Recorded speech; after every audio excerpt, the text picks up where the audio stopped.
Christmas means something different to everyone. For some, it's all about laughter, gifts, and family dinners. But for others, it's a quiet season of remembering and missing someone they have loved and lost. However we celebrate Christmas, it's a season that reveals what we hold closest: love, loss, and the memories that linger. In joy or in tears, it reminds us what truly matters.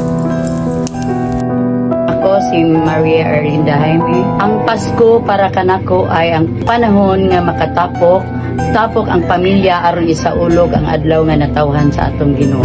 Apan karon taliwala sa kakulian ug kawadon labi na karon nga nitaliwan ang among inahan aton ining panahon nga nagsingabot ang Pasko. Ang dunay kasub-anan o kagul karon sa akong dugan apan nagapabilin ang akong dakong pagsalig sa atong Ginoo nga mahatagan ra gayud mi og diya o paglaom nga mopadayon taliwala nining mga pagsuway sa kinabuhi. Isip usa ka inahan, apuhan igsoon og anak sa Dios, usa ka mabungahon og puno sa paglaom at nga Pasko para kanakong tanan. Maayong hapon sa tanan. Ako si Ninita Basargo Williams, nagpuyo sa Pagsabungan, Mandawi City. Estudyante sa CHP Cebu. Ug dako kong pasalamat na nakasulod ako sa eskwelahan sa CHP Cebu tungod kay nakita ko nga matuman ko na ang akong dakong pangandoy nga makaserbisyo sa akong isig katao. Dugay na akong nangandoy anang medical course pero sa tungod kay dili kaya sa akong ginikanan ug ikaduha pa usab daghan kaming mga igsuon, so mauna nga wala gyud ako kahuman. Sa CHP Cebu nakita ko nga anaa diha ang akong kalambuan, ang akong pangandoy nga matuman ko na.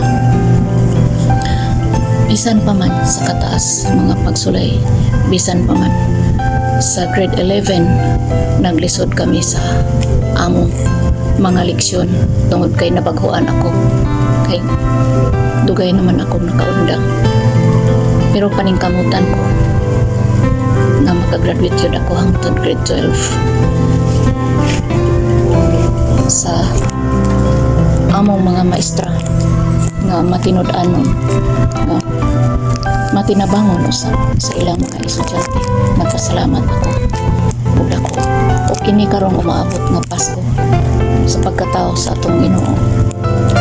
Akong gipangandoy nga magmalipayon ug pagkahiyo sa kaming tanan, ilabi na gayud sa akong pamilya, sa akong mga anak ug sa akong mga igsoon ug kaparehayan nga magkahiyo sa kami.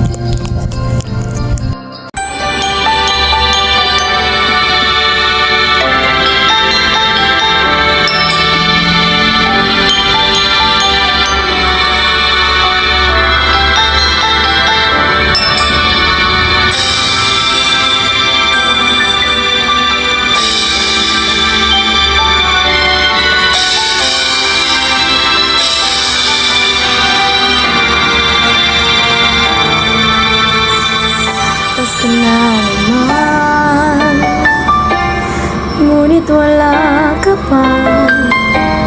Hanggang kailan kaya ako maghihintay sa'yo? Bakit ba naman kailangang lumisan pa? Ang tanging hangad ko lang ay makapiling ka.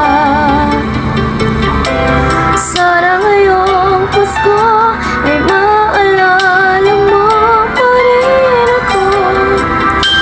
Hinahanap-hanap pag-ibig mo. At kahit wala ka na, nangangarap at umaasa pa rin ako. Muling makita ka at makasama ka sa araw ng Pasko.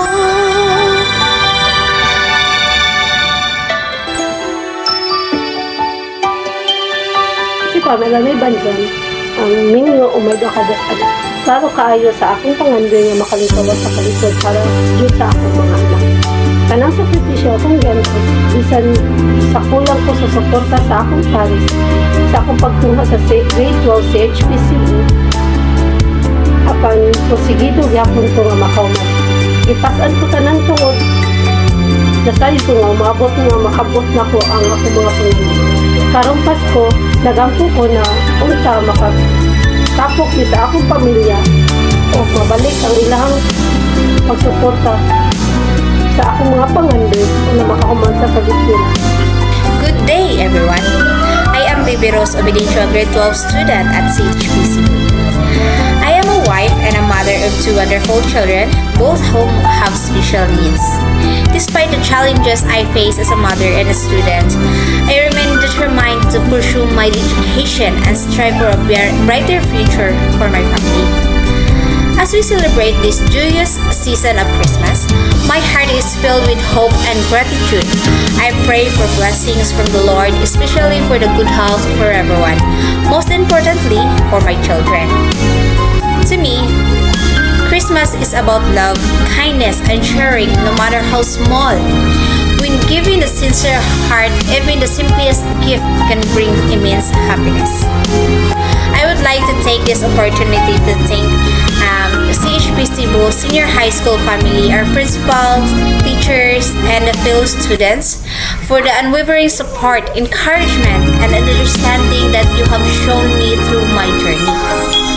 Your compassion and guidance have inspired me to keep going, and for that, I am deeply grateful. May we all continue to share love, blessings with one another, not just this Christmas, but every day in our lives. Merry Christmas to all. And we will have a season filled with peace, joy, and unity. Merry Christmas, everyone! Merry Christmas sa tanan! Ayong Pasko.